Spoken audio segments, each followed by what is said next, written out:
Assalamualaikum warahmatullahi wabarakatuh. Perkenalkan, nama saya Injibatul Prasetyo. Di sini saya akan menggambarkan materi saya sendiri yang berjudul pendalaman mata pelajaran PAI harus dilakukan di SMP. Perlu kita ketahui,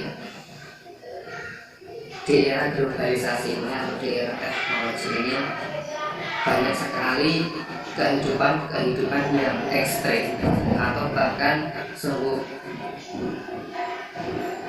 tidak diketahui apabila kita tidak belajar atau tidak sekolah. Maka dari itu kita juga harus perlu masuk ke jenjang yang lebih tinggi agar kita mengetahui apa yang terjadi di masa yang akan datang. Contohnya adanya penyalahgunaan obat-obatan terlarang seperti narkoba, narkotika, tawuran pelajar, perjudian, pencurian, penganiayaan, penipuan, dan bahkan yang lain-lain. Penipuan, bahkan yang lain-lain yang tidak bisa sebutkan. Maka di era globalisasi ini kita perlu belajar atau memproses diri agar belajar yang lebih baik. Contoh pendidikan agama Islam. Apa sih pendidikan agama Islam itu? Suatu kegiatan yang dapat dilakukan di mana saja dengan jangka waktu yang tak terhingga demi suatu tujuan yang telah direncanakan. Pendalaman materi Islam merupakan sebuah kegiatan untuk memanfaatkan kesenggangan waktu agar lebih memperdalam materi-materi pendidikan agama Islam yang telah dipelajari di sekolah secara formal. Pendidikan agama Islam itu memiliki beberapa pelajaran atau materi-materi, contohnya hadis akhlak, akidah akhlak, fikih, Al-Quran hadis, sejarah kebudayaan Islam atau kita sebut dengan SKI, dan bahasa Arab dan lain-lain. Kemudian kita langsung lanjut saja slide selanjutnya, yaitu pengertian pendalaman materi atau pengayaan. Pengertian pendalaman atau materi pengayaan yaitu kegiatan pengayaan atau pendalaman adalah kegiatan yang diberikan kepada peserta didik dalam memanfaatkan kelebihan waktu yang dimilikinya sehingga mereka melebihi pengetahuan yang lebih kaya dan keterampilan yang lebih baik. Jadi apabila kita itu belajar atau sekolah, kita yang pertama tidak tahu jadi tahu, karena di sekolah kita diajarkan untuk belajar dalam segala tujuan pendalaman materi, karena materi agama ya, sementara kita belajar agama PAI ya. Akhir agama yaitu sasaran yang akan dicapai oleh seseorang atau sekelompok orang yang melakukan suatu kegiatan, karena tujuan pendidikan agama Islam ialah sasaran yang akan dicapai seseorang atau sekelompok orang yang melaksanakan pendidikan Islam. Tujuannya, salah satu aspek penting dalam dasar pendidikan, yaitu pendidikan merupakan syarat mutlak dalam mendefinisikan pendidikan yang paling tidak didasarkan atas konsep dasar mengenai manusia, alam, ilmu, serta dengan pertimbangan prinsip-prinsip dasarnya. Tujuan pengayaan yang pertama, menerapkan pengetahuan atau keterampilan dalam situasi baru. Dua, menerapkan lebih lanjut kemampuan peserta didik pada pengajaran pokok. Tiga, melatih cara berpikir untuk mencapai tingkat yang lebih tinggi. Nah, tiga tersebut itu ada tujuan pengayaan. Kemudian lanjut ya, bentuk kegiatan pengayaan yang masih ada atau pendalaman materi. Disebutkan di sini ada 4, yaitu yang pertama menerapkan mengaplikasikan konsep pokok bahasan pada situasi yang berbeda. Yang kedua menciptakan alat, instrumen atau membuat pameran yang berhubungan dengan pengetahuan yang dipelajari pada pengajaran pokok. Yang ketiga menelaah lebih lanjut aspek-aspek yang lebih kompleks dari konsep yang diajarkan pada pokok bahasan. Yang keempat menyatakan tafsiran atau keyakinan tentang soal-soal yang berhubungan dengan pokok bahasan. Kemudian lanjut pengertian pendidikan agama Islam dibagi jenis 2. Yang pertama pendidikan secara luas, yang kedua adalah pendidikan dalam arti sempit. Yang pertama adalah pendidikan secara luas. Secara luas, bahwasanya pemikiran yang mempertahankan pendidikan dalam maknanya yang luas ke dalam arti sempit seperti pelembagaan pendidikan melalui sekolah dan kelompok belajar yang terlalu menekankan pada metode dan kelompok belajar yang terlalu menekankan pada metode dan pengadministrasian yang kaku. Yang kedua, dalam arti sempit adalah pengajaran yang diselenggarakan di sekolah sebagai lembaga tempat mendidik atau mengajar.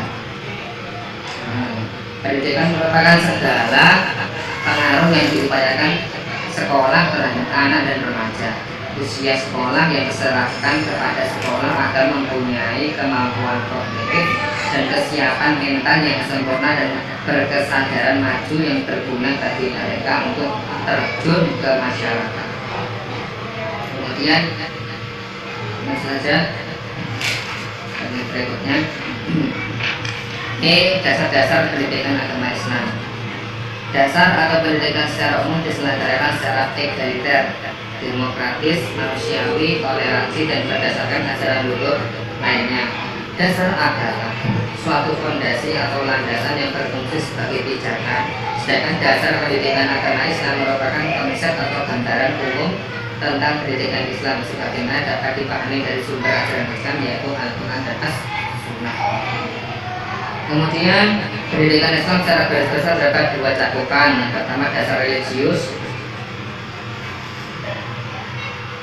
yaitu, dan yang kedua dasar yuridis atau hukum.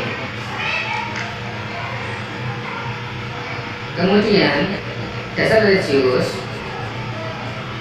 adalah dasar yang bersumber dari ajaran agama Islam yang tertera dalam Al-Quran maupun Al-Hadis. Dalam Al-Quran disebutkan Quran surah Al-Alaq ayat 1 sampai yang artinya bacalah jangan menyebut nama Tuhanmu yang menciptakan dia telah menciptakan manusia dari segumpal darah. Bacalah dan Tuhanmu lah yang paling pemurah yang mengajar atau manusia dengan perantara kalam. Dia mengajarkan kepada manusia apa yang tidak diketahuinya. Quran surah Al-Alaq ayat 1 sampai 5. Dari ayat di atas dapat diambil kesimpulan bahwa seolah-olah Tuhan berkata hendaklah manusia meyakini akan adanya Tuhan pencipta manusia dari segumpal darah. Selanjutnya untuk memperkokoh keyakinan dan memelihara agar tidak luntur benarnya dengan mempelajari hadis. Berikutnya hadis sebutkan dalam sebuah hadis riwayat Ibnu Majah yang artinya barang siapa yang menyembunyikan ilmunya maka Tuhan akan mengenakannya dengan kekang berarti. Bahaya sekali ya artinya enggak disebarkan.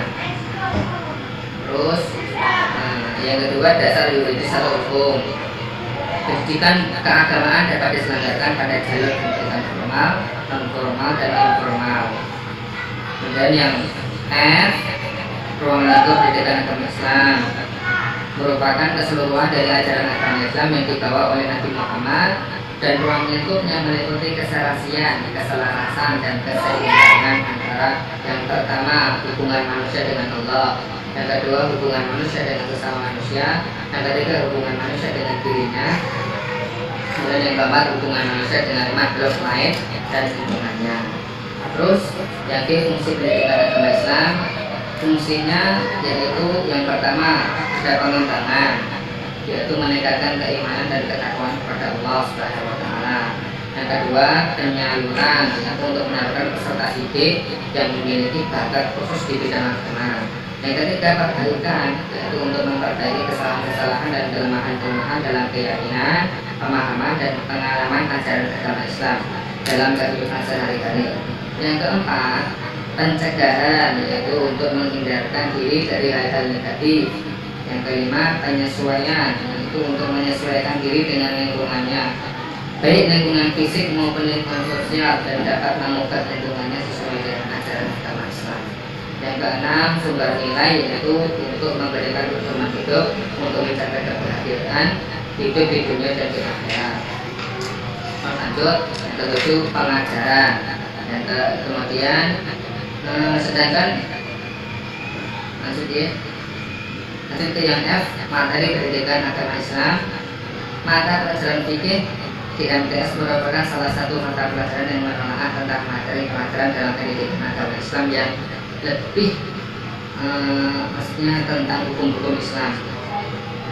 Pembelajaran fikih diarahkan untuk mengatur peserta didik dalam memahami pokok-pokok hukum Islam dan tata cara pelaksanaannya. Jadi kalau nggak ada fikih kita tidak tahu yang namanya hukum-hukum Islam yang seperti apa. Terus materi pendidikan agama Islam sendiri meliputi berbagai, yaitu yang pertama ada Al-Quran hadis, yang kedua ada akidah akhlak, yang ketiga ada fikih. Terus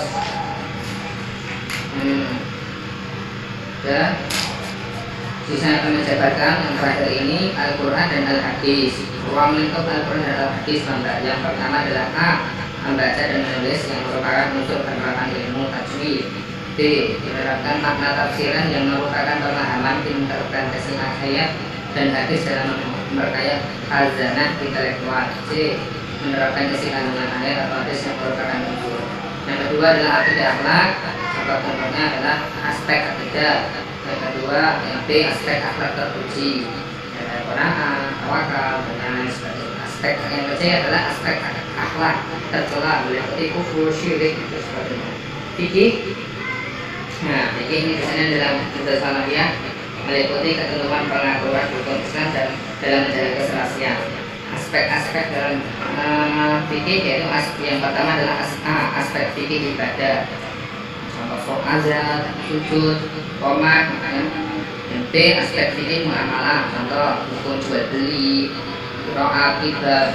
Yang keempat akhir sejarah kebudayaan Islam. Dalam sejarah kebudayaan Islam ini jadi ada 4 ya aspek-aspeknya dalam Islam itu. Yang terakhir ini sejarah kebudayaan, yaitu contohnya sejarah Nabi Muhammad mengajarkan Islam. Contoh Khulafaur Rasyidin dari Umayyah, dari Abbas, dari Ayyub. Sekian dari saya.